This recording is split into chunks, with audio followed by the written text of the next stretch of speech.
Ele te resgatou do domínio do reino das trevas e te transportou para o reino do seu Filho amado. O reino de Deus na sua vida te leva para lugares mais altos. Você não está mais vivendo sob o domínio das trevas. Agora você tem um passaporte e nele está escrito cidadão do reino de Deus. Em verdade vos digo que aquele que crer em mim tem a vida eterna. Tem, agora, já é presente, não é no futuro, você já tem a vida eterna. E essa palavra vida eterna no original não quer dizer essa vida eterna de infinito, quer dizer vida de Deus. Se você crer em Jesus, você tem a vida de Deus em você. Jesus disse: eu sou o pão da vida, eu sou o pão vivo. Quando nos alimentamos de Jesus, nós recebemos essa vida. Receber essa vida é ter de volta restaurada a sua posição de governo. Sim, aquela posição de autoridade e governo que Deus tinha dado a Adão e ele perdeu quando ele comeu do fruto da árvore do conhecimento do bem e do mal. Quando nós comemos de Cristo, da sua palavra, da sua obra, nós voltamos a essa posição de governo. Nós precisamos ter essa consciência que agora nós somos descendentes de Cristo e não mais de Adão. Nosso corpo está aqui na terra, mas nosso espírito está com Deus, em Deus. Você é um cidadão dos céus. Elias tinha essa consciência. Em 1 Reis 17:1 ele disse: tão certo como vive o Senhor, perante cuja face estou, não haverá orvalho, a não ser quando eu disser. E aí ele disse que não choveria, segundo a minha palavra, ele disse. Veja como ele tinha tanta consciência de sua posição, de que ele estava perante a face de Deus, que ele deu uma ordem à natureza segundo a palavra dele mesmo. E assim aconteceu. Sim, você não acredita que você está lá? Veja João 3,13. Ninguém subiu aos céus, a não ser aquele que desceu dos céus, Filho do homem, que está nos céus. Se nós somos a imagem e semelhança de Cristo, estamos também nos céus, em espírito, com Ele, escondido nele. A Bíblia diz que nós estamos nele. Precisamos aprender a agir a partir dessa nossa posição no reino dos céus.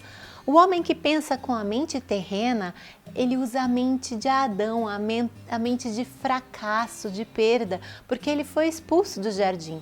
Mas nós temos a mente espiritual, que é a mente de Cristo, e nessa mente não há escassez, não há falta, não há crise, não há doença, mas há cura, multiplicação, paz, alegria, prosperidade. Sabe, foi incutido na nossa mente que passar todo tipo de escassez é normal, porque você tem que passar pelo deserto. Ora, Deus não esteve com o povo, abençoando o povo em todo momento no deserto? Ele dava maná, ele dava carne, tirava água da rocha, fazia milagres, tinha ar-condicionado, que era a coluna que os cobria de dia, tinha aquecedor à noite, que era a coluna de fogo. E no Novo Testamento, quando Jesus estava com aquela multidão no deserto e os discípulos chegaram e disseram: o que nós daremos a este povo? Não tem comida e mesmo se tivéssemos dinheiro não tem onde comprar. Jesus não disse: ai, quero ver quem vai pagar o preço, vai ficar comigo aqui no deserto ouvindo a palavra de Deus com fome. Ele teve prazer em multiplicar, prazer em servir. Jesus não tem prazer em ver as pessoas passando fome. Jesus operou um milagre mais que abundante. Sobraram 12 cestos cheios. Depois de alimentar toda aquela multidão, ainda sobrou.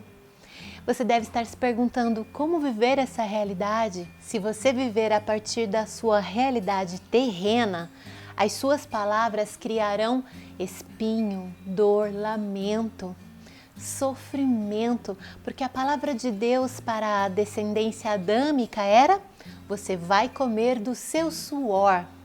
Mas a promessa de Deus para a descendência de Cristo é que sejamos prósperos em tudo, não pelo nosso esforço, mas sim por tudo aquilo que Ele já conquistou na cruz pela obra de Cristo. Só precisamos crer e receber.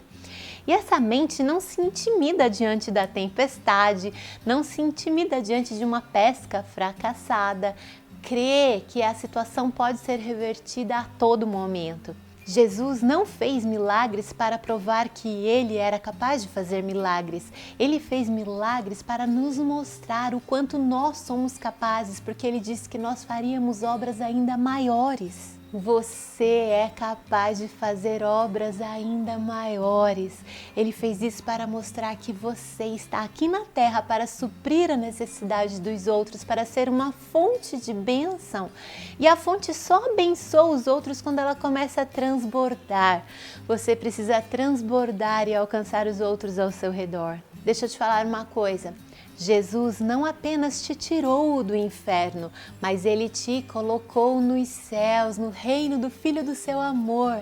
Assim como o filho pródigo, que quando voltou para casa não foi apenas recebido e falaram assim, pode comer aí junto com os trabalhadores. Não, o pai devolveu o anel de autoridade, assim como nossa posição de governo foi restaurada. Deu sandálias novas. Sabe por quê? Porque os escravos andavam descalços. Você é filho, a misericórdia de Deus nos tirou da miséria, mas a graça de Deus nos dá vida abundante. E aí você pode falar, não, mas este mundo jaz no maligno. Sim, este mundo jaz no maligno, mas você não faz parte deste mundo, você é cidadão do reino dos céus. O seu banco está lá nos céus, lá você tem tudo.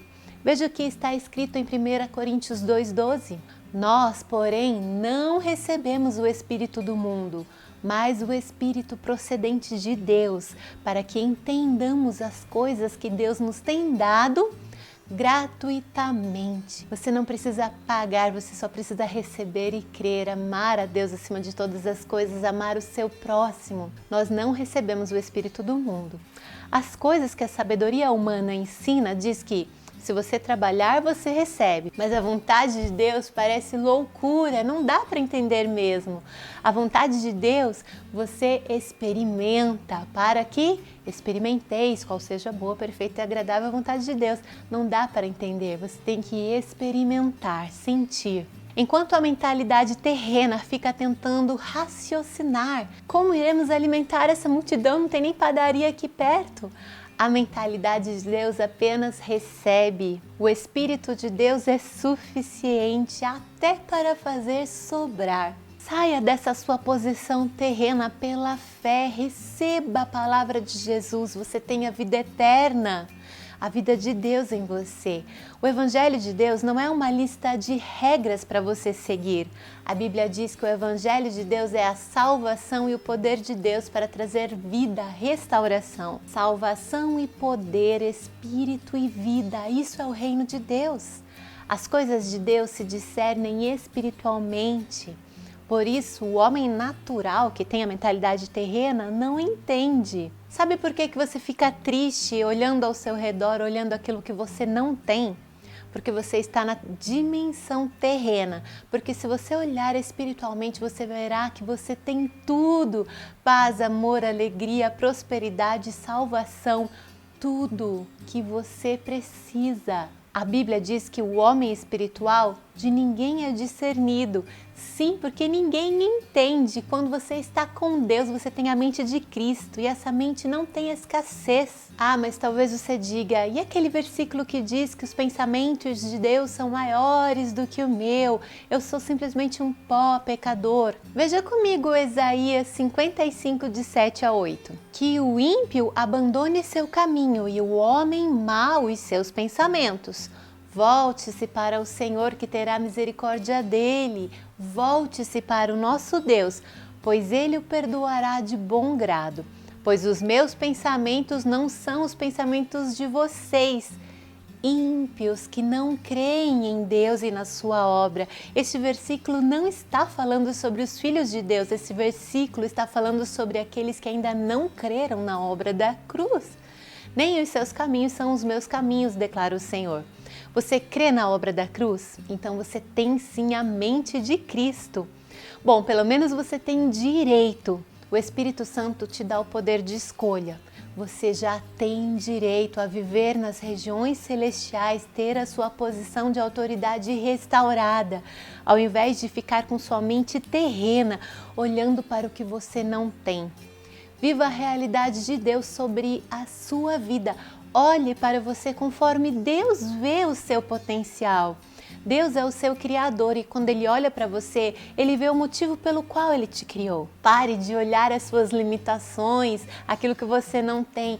Entre nas regiões celestiais e use a mente de Cristo para te ver como Ele te vê. E comece a realizar o propósito de Deus aqui na terra. Comece a governar com suas palavras, porque Ele já te restituiu essa posição de governo para você criar o seu mundo de acordo com o propósito dele para você. Veja Isaías 55:11. Assim será a minha palavra que sair da minha boca. Ela não voltará para mim vazia, antes fará o que me apraz e prosperará naquilo para que a enviei. Essa é a sua realidade, realidade de paz, de alegria, de propósito de Deus aqui na terra. Seja uma fonte de bênção, transborde de Deus, alcance aqueles que estão ao seu redor também. Viva acima do sol e continue abençoado.